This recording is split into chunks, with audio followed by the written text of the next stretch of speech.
beloved, Boss Mike Cervera.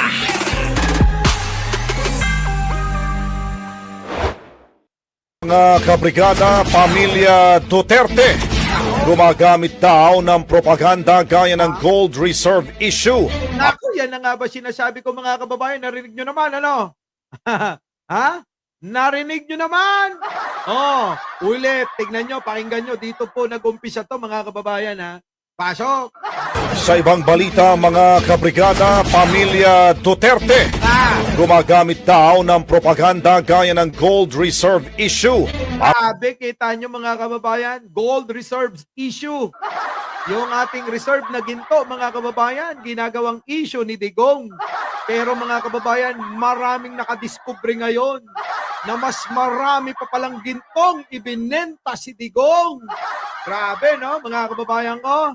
Yan po mga kababayan lahat na lang lilinlangin no? Kaya wag na kayong magtaka kung nananatiling mga mangbobot tanga ang mga DDS na yan. Dahil mga kababayan, yung poon nila ang may gawa niyan. Tandaan nyo, wala nang katapusan yan. Hanggat mga nakahimod at nakadikit ang mga dila niyan sa puwet ni Digong, mananatitiling sunod-sunuran. Tama po ba mga kababayan? Tama, no? Lahat no? Sunod-sunuran sila Lahat na lang nasabihin ni Digong, alam nyo, parang parang sinabi na ni bro. Pag sinabi ni Digong, ayan, nagbenta ng mga raming ginto yan. O, di po ba? Ha, Sir Mike, forward mo po kay Attorney Claire. Yung mga sir. Oo, ha? Oo. Mamaya natin banata si Libayan. Oo, hindi pa ako tapos sa topic ko. Anong yan? Mamaya, balikan ko yan. So eto na. Ano nangyari? Nawala tuloy ako. Game. Pasok! Sa ibang balita, mga kabrigada, pamilya Duterte, gumagamit daw ng propaganda gaya ng gold reserve issue para pagtakpan ang impeachment case. Brigada Haji Kaamin. Ayun naman pala ginagawang intriga para mapagtakpan, hindi mapansin yung impeachment ni Sara. Oy, Digong, wag ka nang mag-alala. Si Sara darating at darating din naman. Parang ang may cancer yan. Na inihintay na lang. Yung alin? Yung parating na mawawakasan. Kailan mawawakasan? Sa January 2 na yan. Ay, June 2 na yan, mga kababayan. Sa June 2 na yan. No? Mga kababayan, Oy, shoutout sa lahat ng mga bagong dating. Sa mga hindi pa nakakapag-like dyan, nakakapag-share at nakakapag-subscribe. Baka naman. Abay, magda2,000 na tayo. Tandaan nyo yan. Wala pa tayong 20 minutos, pero napakarami nyo na dyan. Karamihan dyan, syempre, yung mga maliliwanag na ang kaisipan. Yung ilan naman dyan, ayaw mag-like. Yan yung mga natutuwa lang dito. Pero mga makadoterte yan. Pero mga kababayan, hindi na mahalaga yan. Ang mahalaga, pakinggan nyo ko at pag-isipan nyo kung tama yung sasabihin ko. Yun lang po yan, ha? Ito na, tuloy, bakit? Inyo, ibrigada mo! Brigada Live Report. Tila nakikipagkarera na raw ang mga Duterte sa pagpapakalat ng fake news upang ilihis ang atensyon ng publiko sa impeachment trial. Ito ang iginiit ni House Assistant Majority Leader Pami Zamora. Kita nyo mga kababayan, ang tingin ng karamihan ng mga kababayan, abay nakikipagkarera na. Ha? Para bang hinahabol na ng mga treseng demonyo si Digong. Oo, para mga kababayan, para kuhanin na yon. Para makuha na sa impyerno mailagay na sa kumukulong asopre yan. Opo, kaya ngayon mga kababayan, ang ginagawa niya, todo talaga yung paggawa ng fake news nila. Diba mga kababayan, nakakahiya na si Digong pero okay lang yan. Talagang ganon, basta makapalang mukha, lahi ng makapalang mukha, parang si Sara lang. Di po ba? Makakapal ang mga mukha niyan.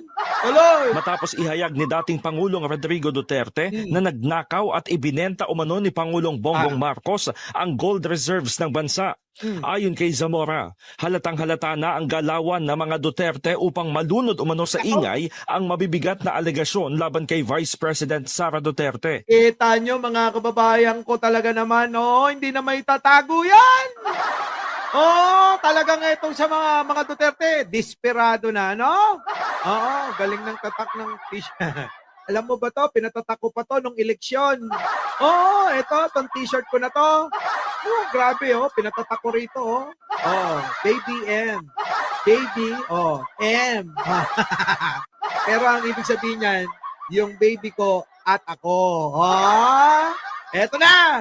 Ano sabi? Nawala tuloy ako. Eto na. Ibinenta umano ni Pangulong Bongbong Marcos ang gold reserves ng bansa. Ayon kay Zamora, Yan po mga kababayan, ibinibintang ni Digong yung pagbebenta daw ng gold reserve. Kay Pangulong Bongbong.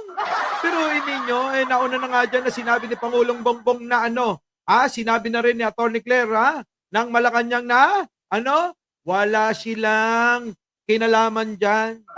Taas ang kamay ni Pangulong Bongbong Marcos dyan. Diba? Hindi trabaho ni Pangulong Bongbong Marcos ang magbinta ng ginto. Baka si Digong. Diba? Si Digong lang ang magaling magbenta niyan. Tuloy. Zamora, halatang-halata na ang galawan ng mga Duterte upang malunod umano sa ingay ang mabibigat na alegasyon laban kay Vice President Sara Duterte. Paraan pala yun. Kasi dumagungdong ang katarantaduhan na bisto na pagnanakaw ni Sara sa DepEd at sa opisina ng Vice President. Ganun po ang nangyari, kaya ngayon si Digong gumagawa ng iskandalo. Iskandalo ni Digong. Kung ano-ano na lang ang naiisip niya. Ngayon naman, kasi mga kababayan, yung naging epektibo na ginawa niya, inuulit lang niya.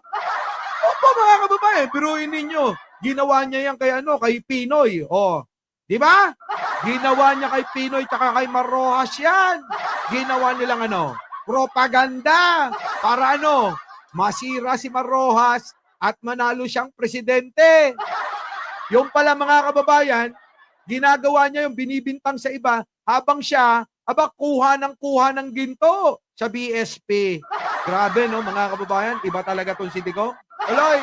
Bahagian niya ng pagiging desperado ang pagbaluktot sa usapan na nagpapakita ng takot sa katotohanan. Yan, takot sila sa katotohanan, totoo lang. Oo, kasi mga kababayan, halos, unti-unti nang naglalabasan ng katotohanan patungkol dyan. Kanino? Kay Digong. Kita nyo naman, mga kababayan.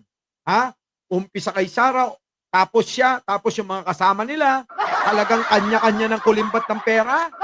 Antindi, mga kababayan? Tuloy. Paliwanag ng kongresista, nais daw ng kampo ng mga Duterte na mailayo ang diskusyon mula sa impeachment case at gumagamit ng lahat ng uri ng panlilinlang. Naku, kita nyo mga kababayan, dumidiskarte lang pala. Kaya lang, ang problema mga kababayan, ito na mga kababayan. Kung ano-ano na yung mga ginagawa kahit na fake news na. Diba? Kahit fake news na. Diba? Tuloy. Bukod dito, ipinunto ni Zamora na hindi na bago ang sinasabing pagpapakalat ng fake news para manipulahin ang publiko. Correct. Trabaho na talaga nila yan. Hindi na bago ang ginagawa ng mga kampo ng Duterte ng pagpapakalat ng fake news. Tandaan nyo yan. Isingit ko lang ito yung sinasabi ko sa inyo. Ano nandyan? Boss Mike, bakit tayo? Wait lang. Ito. Yan ba yun? Tignan nyo mga kababayan. Ito po na-fact check po ito. Noynoy Aquino at Marrojas nagnakaw ng 3.5 toneladang ginto. Pinak check po mga kababayan. Ay, alam nyo to. Alangan na hindi nyo alam to. Talagang sinalsal nila to. Yung issue na yan, yung ginto daw na itinakas daw ni Aquino. Oo, nung araw mga kababayan, hindi tayo vlogger kaya naniniwala tayo rito. Tandaan nyo mga kababayan, kapag wala kayo sa sirkulasyon ng mga balita ng mga vlogger, media, at sa Malacanang, mga kababayan, eto, maniniwala kayo dyan. Sabi rito, Noynoy Aquino at Marrojas nagnakaw ng 3.5 toneladang ginto. Kita nyo, mga kababayan ko, yan po yung propaganda nila laban kay Aquino at kay Marrojas noon. O ano, fact check, pakibasa. No, na-fact check po. Hindi totoo. Ayon sa Bangko Sentral ng Pilipinas, walang katotohanan ang kumakalat na dokumento na nagpapahintulot kay Aquino at Rojas na magdeposito ng toneladang ginto sa Thailand. Sabi rito mga kababayan, dito sa kabila, false claim. Grabe, no? Antindi mo, Digong.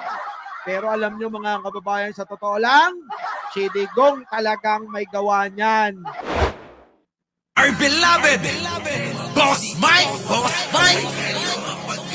Cervera.